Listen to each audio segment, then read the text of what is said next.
திருச்சி தமிழகத்தின் இதயம், பாயும் காவிரி ஆறு, பள்ளி கொண்ட பெருமாள், உச்சியில் விற்றிருக்கும் பிள்ளையார், மக்களை காக்கும் வெக்காளி, நினைவு சின்னங்களின் நகரம், கட்டமைப்பின் அடையாளமான கல்லணை, மன்னர்கள் ஆண்ட மண், கல்வியிலும் தூய்மையிலும் எடுத்துக்காட்டாய் விளங்கும் மாநகரம், இப்படி இன்னும் பல அடையாளங்கள். அன்று தாயுமானவன் கோட்டையில் இருந்து தன் தலையை திருப்பி பார்த்தது போல இன்று அனைவரது கண்களும் திருச்சியை நோக்கி. 70களில் தமிழகத்தின் தலைநகராக திருச்சியை மாற்றலாம் என்ற யோசனையில் இருந்தே திருச்சியின் மீதான பார்வை அதிகரித்தது. இன்று மெட்ரோ மாநகரங்களில் ஆதிக்கம் செலுத்தும் பெரிய நிறுவனங்களின் பார்வை விழுந்திருப்பது திருச்சியின் மீது. காரணம், அமைதியான நகரங்களில் முதலிடம், பாதுகாப்பான நகரங்களில் முதலிடம், இந்தியாவின் தூய்மை நகரங்களில் 2ஆம் இடம், வாழத் தகுந்த நகரங்களில் 3ஆம் இடம், மக்கள் தொகையில் 4ஆம் இடம், படிப்பறிவில் 5ஆம் இடம் என கணக்கெடுக்கும் அனைத்து துறைகளிலும் தனக்கான ஒரு இடத்தை பிடித்து இன்று தமிழகத்தின் முக்கிய மாநகரமாக விளங்குகிறது திருச்சிராப்பள்ளி. கலைத்துறையிலும் திரை உலகிலும் முத்திரை பதித்த பலரை தந்து கொண்டிருக்கும் திருச்சி என்றுமே இளைஞர்கள் நிறைந்த மாநகரமாகவே திகழ்கிறது.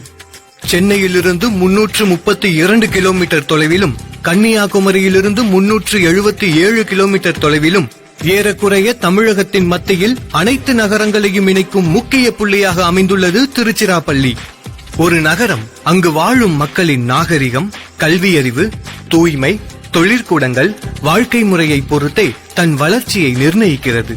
தமிழகத்தின் 3வது மிகப்பெரிய விமான போக்குவரத்தை கொண்ட பன்னாட்டு விமான நிலையம், தென்னக ரயில்வேயில் 2வது பெரிய ரயில் நிலையம், NIT, IIM, IIIT என தேசிய தரத்தில் கல்விக்கூடங்கள், பெல், துப்பாக்கி தொழிற்சாலை, பொன்மலை பணிக்கூடம் என தேசிய அளவில் தொழிற்கூடங்கள் வளர்ந்து நிற்கும் ஒரு மாநகரமே இன்றைய திருச்சிராப்பள்ளி. இன்று ஒரு சதுர அடி நிலம் 1300 ரூபாய் என ஆரம்பித்து 5000 ரூபாய்க்கும் மேல் விற்கப்படும் திருச்சியின் வளர்ச்சி இன்றோ நேற்றோ நடந்துவிடவில்லை. அது சீராக நடந்த ஒரு மாநகரத்தின் வளர்ச்சி. போக்குவரத்தில் தமிழகத்தில் எந்த இடத்திற்கும் 6 மணி நேரத்திற்கும் குறைவாகவே சென்று விடலாம். வாழ்வாதாரத்திற்கான அனைத்தும் எளிதில் கிடைத்திடும் ஊராக விளங்கும் திருச்சியில் இன்று முதலீடு செய்ய கார்ப்பரேட் நிறுவனங்களில் நடக்கும் போட்டிகள் மிகப்பெரிய அளவில் உள்ளது. தமிழக மெட்ரோ நகரங்களில் 8 முதல் 12% வரை உள்ள குடியேறும் மக்கள் தொகை திருச்சி போன்ற நகரங்களில் 15லிருந்து 36% உயர்ந்துள்ளதே இன்று மக்கள் எந்த அளவு இங்கு குடிபெயர விரும்புகிறார்கள் என்பதை அறிய முடிகிறது. அனைத்து துறைகளிலும் வெற்றி தடத்தை பதித்த திருச்சியில் தங்களது தடத்தை பதிக்க வரும் பல பன்னாட்டு நிறுவனங்களால் சில ஆண்டுகளில் மிகப்பெரிய அளவில் தொழில் புரட்சி ஏற்படும் என சமீபத்திய ஆய்வு முடிவுகள் கூறுகின்றன.